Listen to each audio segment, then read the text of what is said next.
What's up, everybody, man? Your boy Double Wing Coach here, coming back for another explanation of my blocking rules. Now, today's video, I'm gonna go all over the tags that I use in my offense. Now, these are all contained in my manual that I sell.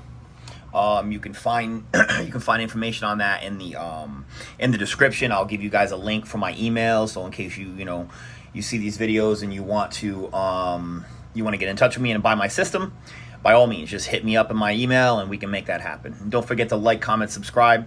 After the video, man, help me, get in the, whatever they call that, get in the calculator or whatever that figures out views. All right, so the tags that I use for my offense is I use three sets of tags. I use angry and ugly. I use bear and bull, and I use fire and flame. Okay, so what I'm going to basically describe what these things do. This is for your line. This is for unbalanced line. To unbalance your line, also called tackle over. Okay. Bear and bull is for offset fullback. And fire and flame is for wing on. And in this video, I'm going to kind of go over all three reasons I would use that, and I would use these setups. Also, these tags can be used in combination with each other. Like, just because you're using angry or ugly doesn't mean you wouldn't use like bear and bull or fire and flame. You can actually use all of them combined with your play. So I'm just going to draw what the standard double wing formation looks like. You got three linemen on each side. You got two wings, 45-degree angle. You got a sniffer fullback. This is basically what the standard double wing formation looks like, okay? So you have your guard, your tackle, your tight end, your guard, your tackle. It's double tight, double wing, okay? Also called DTDW. DTDW, a lot of people refer to it as UC double wing because it's under center. Your quarterback is in a standard configuration right here. You have your fullback in a sniffer position. He basically comes up and his face mask should almost be touching the quarterback's behind when he's set up ready to go. All right, so first of all, I'll go over angry. So angry simply makes your line look like this.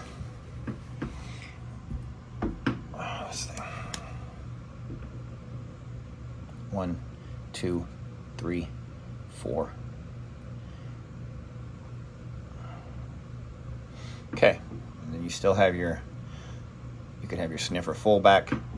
So what you've seen here is that you've just brought a tackle over. So this would be angry. If you notice my all the labels of my tags, angry is for the right side, bear is for the right side, fire is for the right side.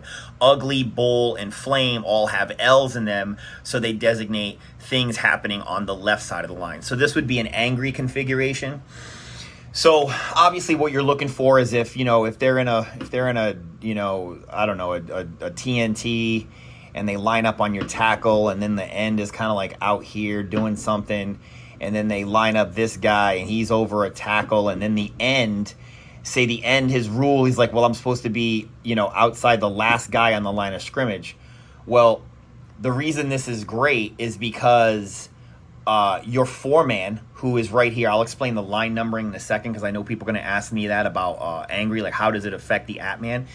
So anytime your tackle comes over from this side and goes to the other side, he always goes inside the original tackle. Do not make your original tackle not give him space for your original tackle that's there all the time. He'd normally be here. He bumps out one, and your other guy comes there, and he's in between the original guard and the original tackle. Okay, so your line numbering this is still the 2-man, this is still the 4-man, this is still the 6-man. The only thing that changes is that now, since this is your at-man who is blocking good, everybody inside of him will block God, G-O-D, G-O-D, and then your 4-man right here will be blocking G-O-O-D, okay? And now the reason for that is is because you don't want your blocking rules to change. This guy's still going to be gap down backer. This guy's still going to be first backer inside. What you care about is you care that this D tackle didn't move over, or they didn't call a shift and they just got a backer over here and a backer. If they're still lined up balanced versus you're unbalanced, they're going to get killed, because now this bubble is huge right here. And this is the bubble you're trying to run in. So again, the one thing to remember about angry or ugly is that the tackle that's moving goes inside the other tackle, okay? Your original tackle. All right, so that's angry and ugly. It's just a shift. I don't know why I wrote that up there. All right, so you see why I got to do this? You see why I got to pin this thing up? Good Lord, almost killed myself. All right, moving on. I'm not going to have to restart the video because that was a good one. All right, so bear and bull, offset fullback. That's pretty simple. Your guys stay here. This is balanced. Offset fullback, just bear. We'll move the fullback over here. I like to put him in the tackle guard gap, and bull would put him over here in the guard tackle gap. Okay, so this, Lord. Let me see how much love I'm having with this right now.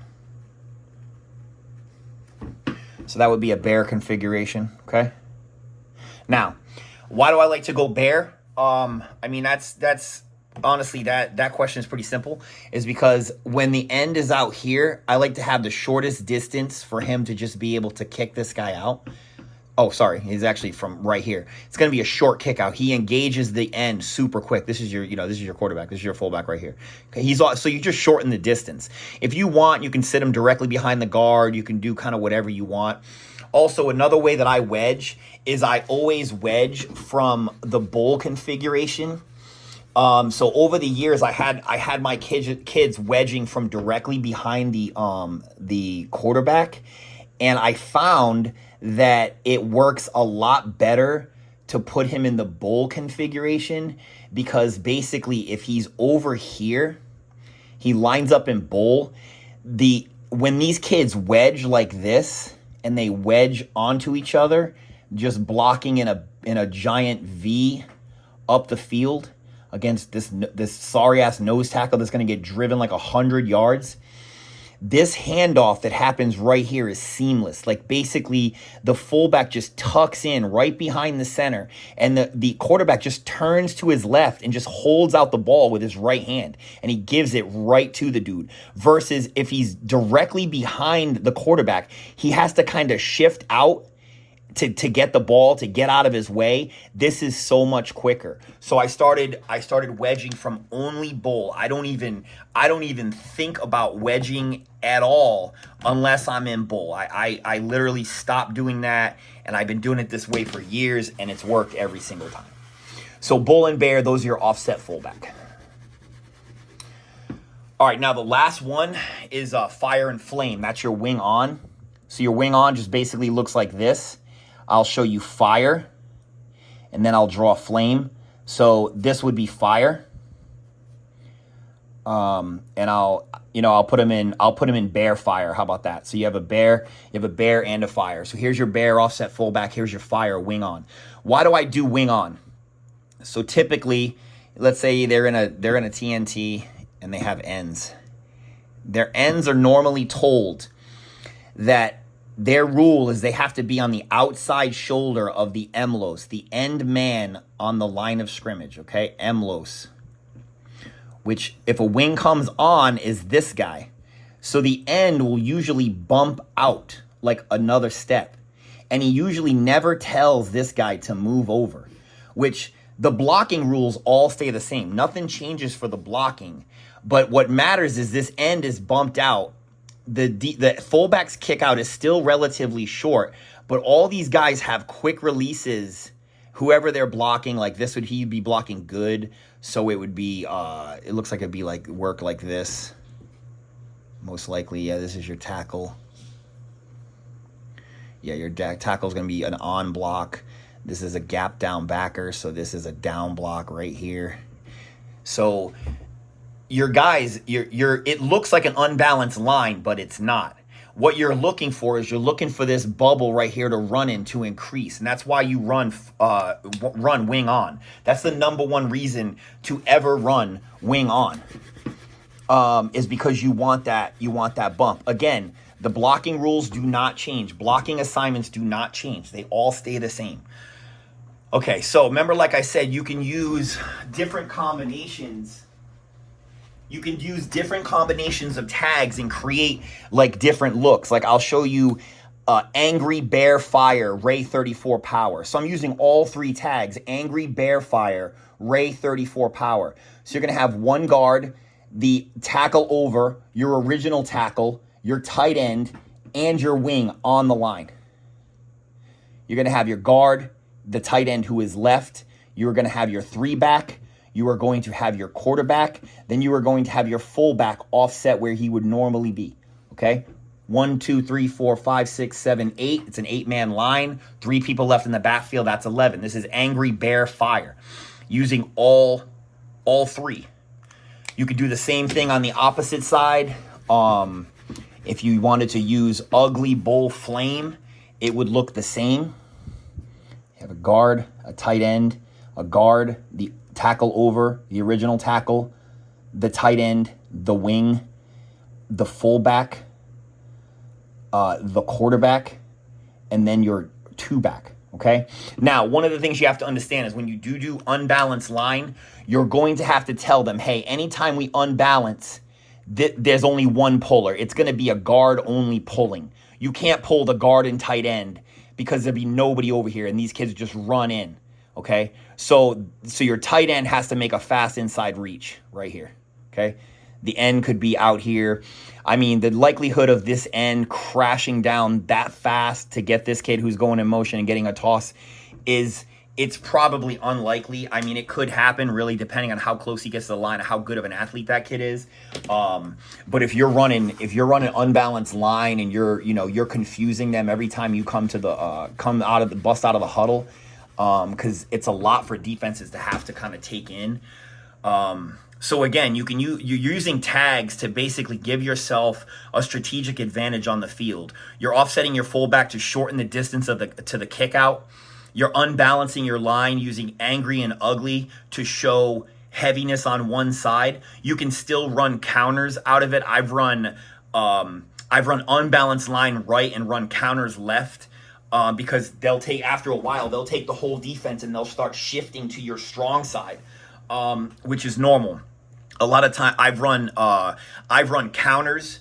I've run counters from wing on. I'll show you that here in a second. I love using the 25 counter. So what I'll use is I'll use I will use a bear fire Ray 25 counter, which looks like this.